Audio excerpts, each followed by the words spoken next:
بسم الله الرحمن الرحيم. الحمد لله رب العالمين وبه نستعين على وعلى آله وأصحابه أجمعين.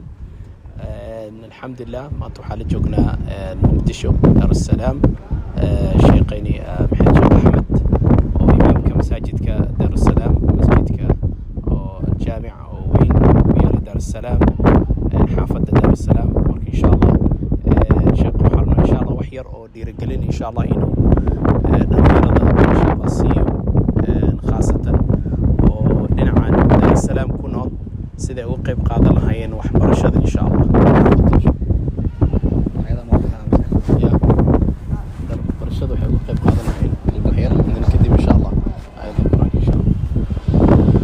الحمد لله رب العالمين وبه نستعين على أمور الدنيا والدين. اللهم وسلم على نبينا محمد وعلى آله وصحبه وسلم.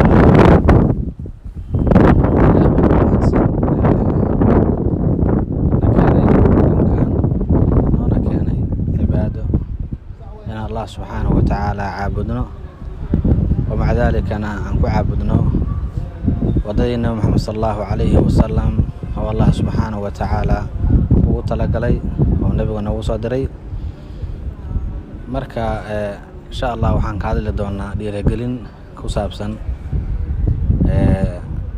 dhalinyarada reer Dar es Salaam guud ahaan Muqdisho gaar ahaan laakiin saxaafada Dar es Salaam insha Allah ilaahay waxaan ka rajaynaynaa inuu ilaahay oo nawaafajiyo Allahumma waffiqna lima tuhibbu wa tarda.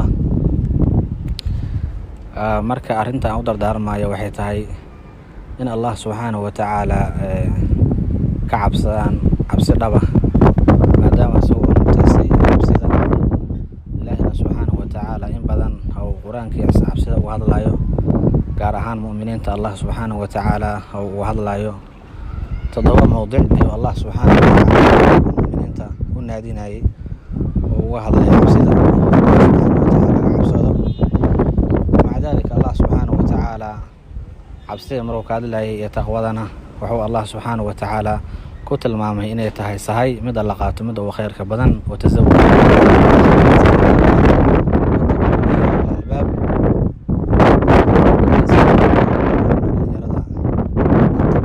بكتاب الله وسنة رسوله صلى الله عليه وسلم. أولا إني كدغان كتابك الله سبحانه وتعالى هي سنة النبي صلى الله عليه وسلم maxayelay midaas ayaa liibaanta adduunyo iyo mid aakhiraba intaas ayaa laga helaa qofku inuu Allah subhanahu wa ta'ala xarigiisa qabsado. ilaahina subhanahu wa ta'ala quraankiisa ku leeyahay wa'tasimu bihabillahi jamii'an wala tafarraqu. marka Allah subhanahu wa ta'ala xarigiisa la qabsado iyo sunnada nabiga sallallahu alayhi wa sallam oo lagu dhigo waxay ku fududeynayaan wax kasto oo khayr ah xagga cilmiga haday noqoto xagga waxbarashada haday noqoto xagga dhaqanka haday noqoto dhinac kastaba waxaan Allah subhanahu wa ta'ala ka rajeeynaa in uu Ilaahay subhanahu wa ta'ala khaatimadeena wanaajiyo.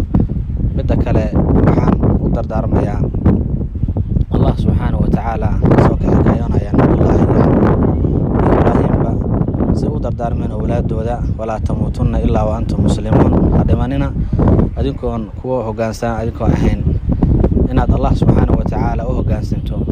hoggaansanka Allah subhanahu wa ta'ala waxa waaye al-islaam billahi bitawxiid wal inqiyaad lahu bidaa'a wal baraa'atu min ash-shirki wa ahlihi.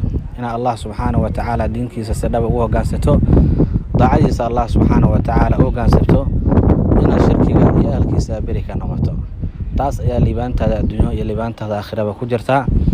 marka dhalinyarada waxaan insha Allah u dardaarmayaa maadaama زبن كستا أو إسكالية رجاشي زبن كان dhalinyarada waaye Allah subhanahu wa ta'ala nabi markuu soo dirana wuxuu ku xoojiyay dhalinyarada inta badan wuxuu Ilaahay subhanahu wa ta'ala garab ku sii jiray dhalinyarada ay ahaayeen asxaabtii nabi Muhammad ridwaanullaahi calayhim intooda badan dhalinyaro ay u badnaayeen.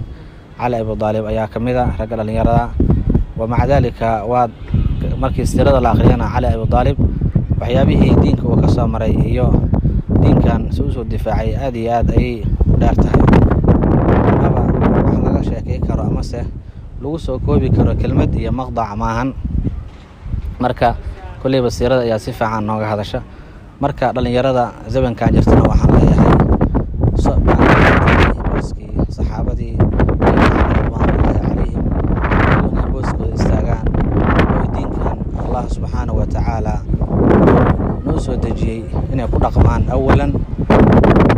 bartaan, kabacdina ay naftooda ku tarbiyeeyaan, ku dhaqmaan, kabacdina Allah subxaanahu wa tacaala ay ka baryaan sida dadka kale u gaarsii lahaayeen. maxaa yeelay acmaasha sideedaba markii qofku rabo inuu wax qabto, awalan waxaa laga rabaa marka koowaad inuu barto alcilmu bih, kabacdina inuu ku camal falo, kabacdina dadka inuu ugu yeero.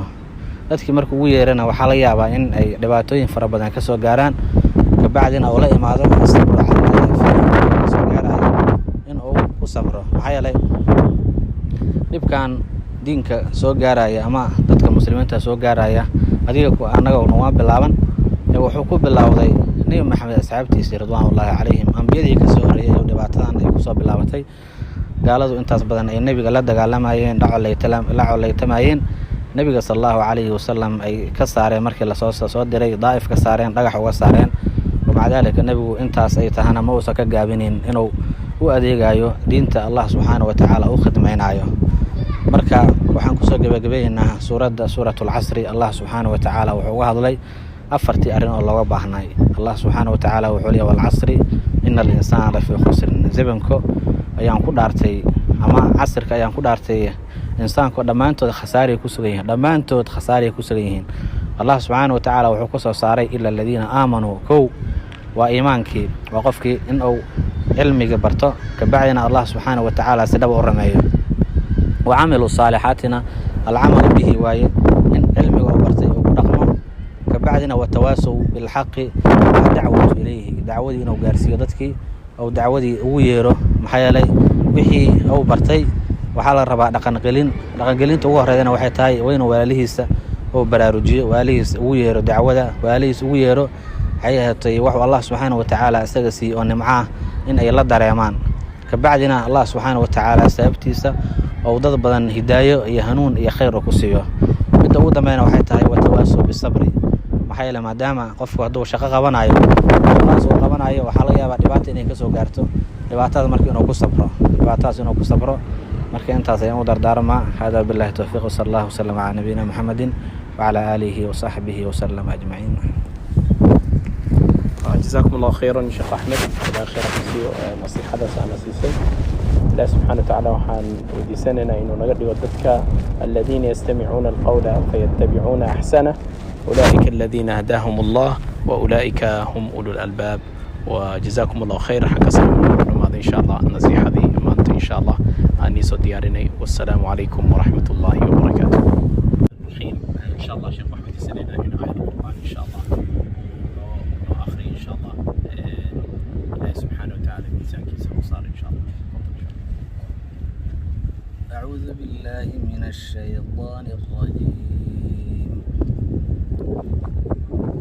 يا أيها الذين آمنوا اتقوا الله وكونوا مع الصادقين. ما كان لأهل المدينة ومن حولهم من الأعراب أن يتخلفوا عن رسول الله ولا يرغبوا بأنفسهم عن نفسه، ذلك بأنهم لا يصيبهم ظمأ ولا نصب ولا مخمصة في سبيل الله ولا يطؤون موطئا يغيظ